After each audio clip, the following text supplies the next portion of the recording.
بسم اللہ الرحمن الرحیم۔ اللہ کے نبی صلی اللہ علیہ وسلم کی وفات کا 9واں اشارہ، اللہ کے نبی صلی اللہ علیہ وسلم گھر سے باہر تشریف لائے، صحابہ کو جمع کیا تو خطبہ ارشاد فرمایا، اور اس خطبے کے وقت اللہ کے نبی صلی اللہ علیہ وسلم کو بخار کی وجہ سے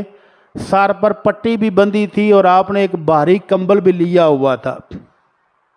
تو اللہ کے نبی صلی اللہ علیہ وسلم نے آ کر خطبہ دیتے ہوئے فرمایا، ان اللہ خیر عبدا بین الدنیا و بین ما عندہ، اللہ نے ایک بندے کو 2 آپشن دے دیے ہیں، چاہے تو وہ دنیا میں رہ لے، چاہے تو اللہ کے ہاں پہنچ کر اللہ کے انعامات کا انتخاب کر لے۔ تو ابو بکر سب سے بڑے عالم دین تھے، سب سے بڑے اللہ کے نبی کے رازدان تھے، سب سے زیادہ اللہ کے نبی کو سمجھنے والے تھے، فوراً رو پڑے، بلک بلک کر رو پڑے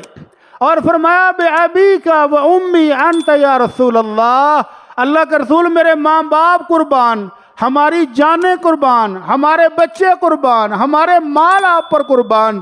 آپ ایسا تو نہ کہیں۔ تو آپ نے فرمایا ابو بکر خاموش ہو جا، نہ رو، اللہ نے اختیار دیا ہے اور اس بندے نے اللہ کی ملاقات کا انتخاب کر لیا ہے، اللہ کے پاس جانے کا انتخاب کر لیا، دنیا میں رہنے کا انتخاب اس نے نہیں کیا۔ صحابہ کرام کہتے ہیں ہم اس خطبے کے موقع پر سمجھ ہی نہیں سکے کہ وہ کون سی ہستی ہے جس کے انتخاب کے بارے میں بات کی جا رہی ہے، لیکن ابو بکر ہم سب سے زیادہ سمجھدار تھے، سب سے زیادہ سیانے تھے، وہ سمجھ گئے کہ اللہ کے نبی اپنی بات کر رہے ہیں۔ تو اللہ کے نبی صلی اللہ علیہ وسلم نے اس خطبے میں خاص بات جو فرمائی وہ فرمائی، ان من امن الناس علی فی صحبتہ و مالہ، لوگو جس بندے کے سب سے زیادہ احسانات مجھ پر ہیں، جس نے اپنا مال بھی خرچ کیا اور اپنی جان بھی میرے لیے فدا کی، وہ سب سے زیادہ احسانات مجھ پر ابو بکر کے ہیں رضی اللہ تعالی عنہ۔ ان احسانات کے بدلے میں میں کہہ رہا ہوں کہ لا یبقین فی المسجد باب الا باب ابی بکر، مسجد کے اندر کھلنے والا ہر دروازہ بند کر دیا جائے۔ صحابہ کرام نے چاروں طرف گھر بنائے تھے اور ایک ایک دروازہ مسجد کی طرف چھوڑا ہوا تھا کہ مسجد میں آنے جانے میں آسانی رہے۔ تو اللہ کے نبی نے فرمایا ہر دروازہ بند کر دو سوائے ابو بکر کا۔ محدثین کہتے ہیں یہ بھی اشارہ ہے کہ میرے بعد ابو بکر خلیفہ ہوگا اور اس کا دروازہ مسجد کی طرف کھلا رہنا چاہیے تاکہ نمازوں کے لیے آنے جانے میں اس کو سہولت رہے رضی اللہ تعالی عنہ۔ 10واں اشارہ اللہ کے نبی صلی اللہ علیہ وسلم کی رحلت کا، اللہ کے نبی کی وفات کا، اللہ کی طرف سے جو اشارے مل رہے تو ان اشاروں میں تو یہ بھی ہے کہ اللہ کے نبی صلی اللہ علیہ وسلم کو صفر کی 29 تاریخ کو سن 11 ہجری صفر کی 29 تاریخ کو بخار ہوا اور یہ بخار 13 یا 14 دن رہا، یعنی 12 ربیع الاول تک آپ کی بخار کی شدت میں کمی نہیں آئی۔ اللہ کے نبی صلی اللہ علیہ وسلم گھر تشریف لائے تو دیکھا کہ اماں جی عائشہ نے سر پر پٹی باندھی ہوئی ہے اور سر درد کی وجہ سے کہہ رہی یا وارأسا، ہائے میرا سر گیا، ہائے میرا سر گیا۔ تو اللہ کے نبی صلی اللہ علیہ وسلم نے از راہ مزاح بیوی کے ساتھ محبت کے اظہار کے لیے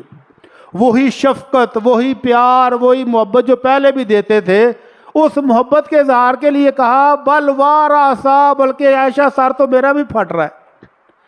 پٹی آپ نے بھی باندھی ہوئی ہے، بل وارأسا، بلکہ میرا سر درد کر رہا ہے۔ اور پھر فرمایا عائشہ کیا حرج ہے ان متی قبلی، اگر تو مجھ سے پہلے فوت ہو جائے تو کیا ہی بات ہے، اگر تو مجھ سے پہلے فوت ہو جائے گی غسلتو کی، میں تجھے خود غسل دوں گا،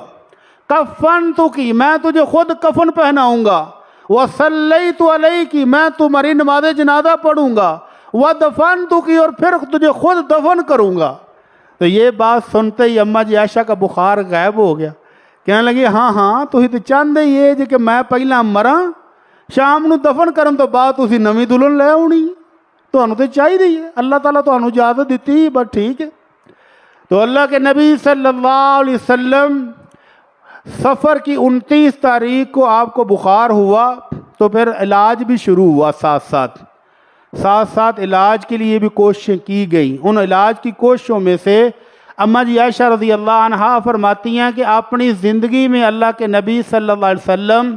خاندان میں سے جو شخص بھی بیمار ہو جاتا، بیماری کا نہیں بتایا کہ کیسی بیماری، ہر بیماری میں اللہ کے نبی صلی اللہ علیہ وسلم بچے ہوں، بڑے ہوں، بوڑھے ہوں، سب کو قل اعوذ برب الفلق اور قل اعوذ برب الناس پڑھ کر دم کیا کرتے تھے۔ تو جب اللہ کے نبی صلی اللہ علیہ وسلم کو بخار ہوا، آپ بیمار ہوئے، تو اماں جی عائشہ کہتی میں یہی دونوں صورتیں پڑھ کر اللہ کے نبی کو دم کرتی تھی، لیکن دم میں آپ کا ہاتھ ہی آپ کے جسم پر پھیر دیتی تھی۔ تو یہ دو صورتیں اپنے بچوں کو پڑھ کر دم کیا کریں، یہ دم ہے۔ اس کے علاوہ اللہ کے نبی صلی اللہ علیہ وسلم نے فرمایا کہ مجھے 7 مشکیزیں پانی کے لے کر آؤ اور ان کے ساتھ غسل بھی دو۔ تو اللہ کے نبی صلی اللہ علیہ وسلم کو 7 مشکیزیں پانی کے ساتھ غسل دیا گیا۔ طبیعت کچھ سنبھلی، لیکن مسجد میں جیسے پچھلے جمعے میں بیان کیا تھا کہ مسجد میں جا نہیں سکے۔ تو اللہ کے نبی صلی اللہ علیہ وسلم نے آخری خطبہ جو دیا، اس خطبے میں اللہ کے نبی صلی اللہ علیہ وسلم نے اپنے یاروں، اپنے محسنوں، اپنے بے حساب جان نثار اور وفادار انصار کی قوم کے احسانات کا تذکرہ کیا اور فرمایا لوگوں سن لو، میرے بعد جو بھی مسلمانوں کا حکمران بنے وہ میرے دوستوں کا خاص خیال رکھے، اگر میرے دوستوں سے کوئی غلطی ہو جائے تو اس کو معاف کر دے، اور اگر کوئی اچھائی کرے تو اس کو قبول فرما لے۔ اس خطبے کے بعد اللہ کے نبی صلی اللہ علیہ وسلم کا کوئی اور خطبہ نہیں ہے۔ اللہ کے نبی صلی اللہ علیہ وسلم شدید بیمار ہیں اور ہر روز پوچھتے ہیں کہ کل میں کس گھر میں ہوں گا۔ سبحان اللہ، زندگی کے آخری لمحے تک بیویوں کے درمیان عدل و انصاف کیا ہے۔ ہر بیوی کا ایک دن باری مقرر تھی، بیماری کے باوجود ہر روز اگلے گھر میں منتقل ہو رہے تھے۔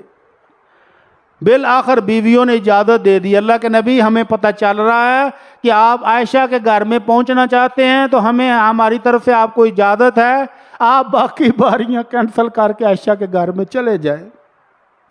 آخری موقع پر بھی اجازت لے کر اللہ کے نبی صلی اللہ علیہ وسلم سیدہ عائشہ کے گھر میں منتقل ہوئے ہیں۔ تو بیماری کے باوجود اللہ کے نبی آخری جو ہدایات دے رہے تھے، ان ہدایات میں سے ایک ہدایت یہ بھی تھی، خاص طور پر ممکن اللہ کے نبی کو بھی پتا ہو کہ میری امت بھی یہ پٹھے کام کرے گی۔ آپ نے فرمایا قاتل اللہ الیہود والنصارى، اللہ یہودیوں اور عیسائیوں کو برباد کرے۔ لعنت اللہ علی الیہود والنصارى، یہودیوں اور عیسائیوں پر اللہ کی لعنت ہو جنہوں نے اپنی نبیوں کی قبروں کو سجدہ گاہ بنا لیا تھا، اپنے نبیوں کی قبروں کے اوپر مزار بنائے، ان پر جا کر سجدے ٹھوکے، وہاں پر میلے لگائے، اور میلے ٹھیلے کی قوم تو شوقین تھی، اس لیے اللہ کے نبی نے فرمایا، دعا کی، اللہم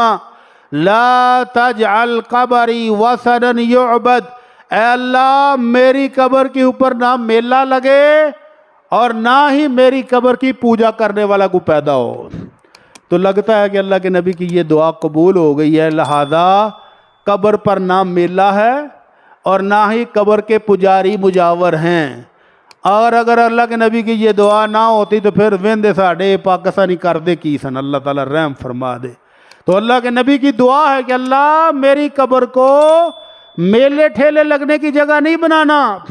اللہ میری قبر کو پوجا گاہ نہ بنانا۔ اللہ نے قبول فرما لی۔ اس طرح اللہ کے نبی صلی اللہ علیہ وسلم 14 دن یا 13 دن بخار میں مبتلا رہنے کے بعد سوموار والے دن اپنے رب کے پاس اس حالت میں گئے کہ اماں جی عائشہ کہتی ہے میری گود میں اللہ کے نبی نے سر رکھا ہوا تھا اور مجھے پتہ ہی نہیں چلا کہ اللہ کے نبی کی روح کب جنتوں کی مہمان بن گئی۔ انا للہ و انا الیہ راجعون۔ اللہ اپنے نبی پر کروڑہ رحمت نازل فرما، اللہ بے انتہا بے شمار درود و سلام اپنے نبی پر عطا فرما، اللہ ہم گناہگاروں کا بھی درود اپنے نبی کے لیے قبول فرما۔